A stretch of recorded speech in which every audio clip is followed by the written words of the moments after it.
Driving through the desert on our way from Mississippi to California, my husband and I got caught in a storm like something out of a nightmare. Somewhere in Arizona, or maybe New Mexico, it started as an ordinary desert downpour. But within minutes, the storm transformed into chaos. The rain hit the dry ground so hard that it kicked up an enormous cloud of dirt and sand instead of soaking in. Soon, the landscape on either side of the road vanished behind towering walls of swirling dust, stretching 30 feet into the air. Above it, the rain poured relentlessly. The scene was surreal, like Moses parting a sea, but instead of water, it was a highway cutting through a churning desert storm. Then came the lightning. With each flash, the storm's full terror revealed itself. Inside those dust walls, we could see multiple tornadoes or massive dust devils spinning wildly, flanking the freeway on both sides. The sight sent shivers down my spine.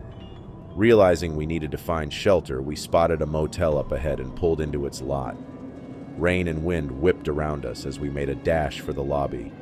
We weren't the only ones. 4 other cars had pulled off the road, and their passengers were also scrambling inside. Just as we got through the motel doors, the storm escalated. Hail the size of golf balls began pummeling everything. One man slipped in the parking lot and went down hard, his head hitting the pavement. Blood poured from his forehead, and without thinking, my husband and I rushed back into the chaos to drag him inside. The hail stung like needles, and the wind nearly knocked us over, but we managed to get him to safety. Now huddled together in the small motel lobby, about 10 of us, including staff, we watched the storm through the building's security cameras. On the screen, we saw debris flying and trees bending like twigs in the wind. One by one, the cameras began to fail, each feed turning to static as hail and wind destroyed them. Eventually, there was nothing left but the howling wind outside and the sound of hail battering the windows. The storm felt endless. For what seemed like hours, we sat there, strangers bound together by the shared fear that something worse might happen. It was like being trapped in a disaster movie, except this was real. I'll never forget the eerie stillness that followed when the storm finally passed. We stepped outside to find cars dented, windows shattered, and the desert road littered with debris. The chaos had left its mark on all of us, a shared memory of nature's sheer power and how fragile we really are in its wake.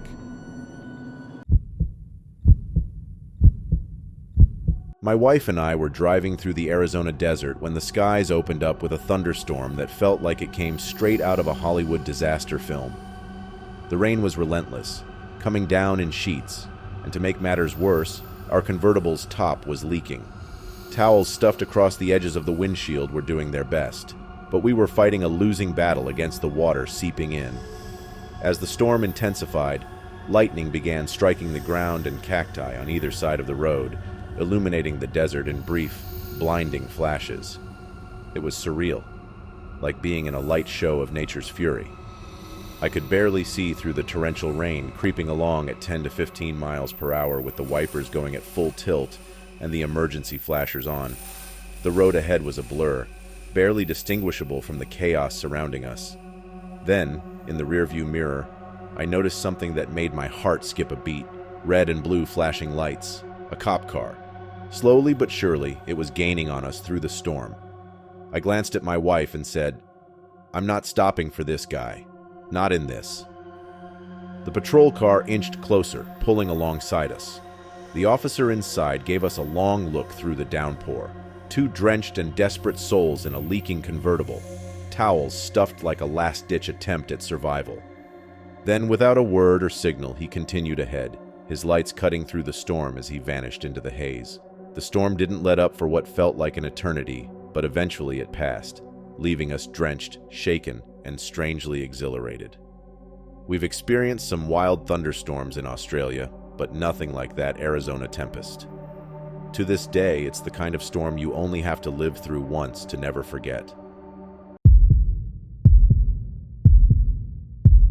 When I was 11, one summer day turned into one of the scariest moments of my life.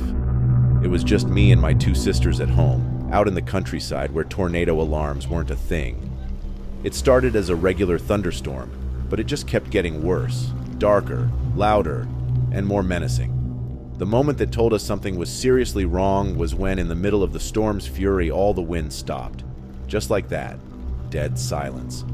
It was as if someone had flipped a giant switch and everything froze. I remember looking out the window at the tallest trees near our house. Their highest leaves, usually swaying wildly in the wind, were perfectly still. It was unsettling, to say the least. Then, the sound came. Faint at first, but unmistakable.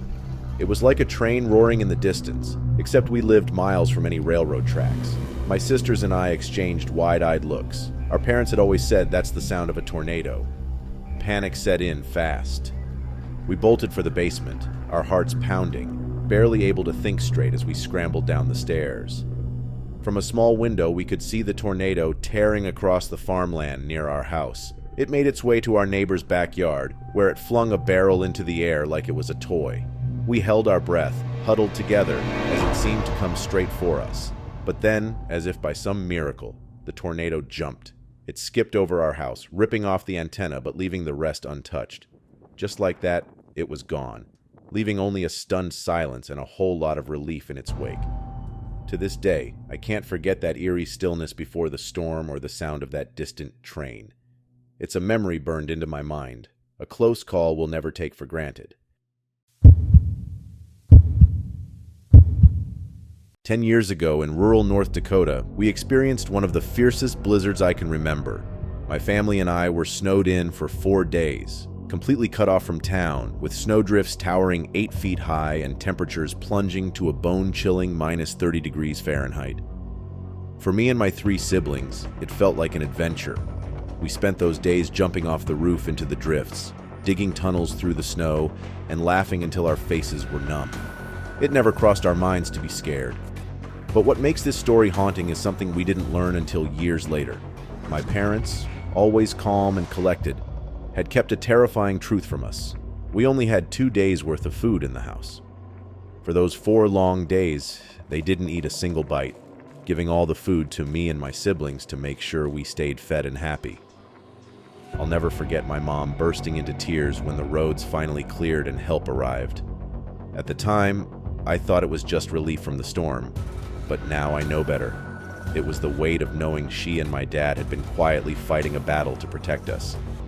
It's a memory that reminds me how selfless my parents are, how much they sacrifice to keep us safe, even if it meant going hungry themselves. If you can, hug your mom today. She deserves it more than you'll ever know.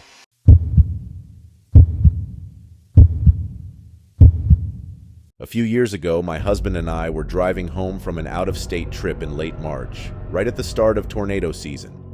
We stopped in Joplin, Missouri to grab dinner, and while waiting, I caught a glimpse of the weather forecast on TV. A nasty storm system was brewing a couple of 100 miles away. It looked bad, but from the map, it seemed like we could just miss it if we left immediately and stuck to the turnpike. So, we hurried back on the road, not realizing how wrong we were. There's a stretch of highway between Missouri and Tulsa, Oklahoma, where exits are practically non-existent, no gas stations, no places to pull off. As we drove deeper into the darkening skies, the storm intensified. Lightning cracked against the side of the road as we passed, so close it made me jump. That's when I knew we were in serious trouble. After what felt like an eternity of staring at ominous wall clouds, my phone buzzed with a tornado warning for our area. I showed it to my husband, and almost instantly, a funnel cloud began forming less than a mile ahead of us on the highway. My heart dropped. Finally, a merciful exit appeared. Without hesitation, we swerved off and pulled into the nearest gas station. We weren't the only ones. Dozens of strangers rushed inside with us, and just as we huddled together, the power cut out.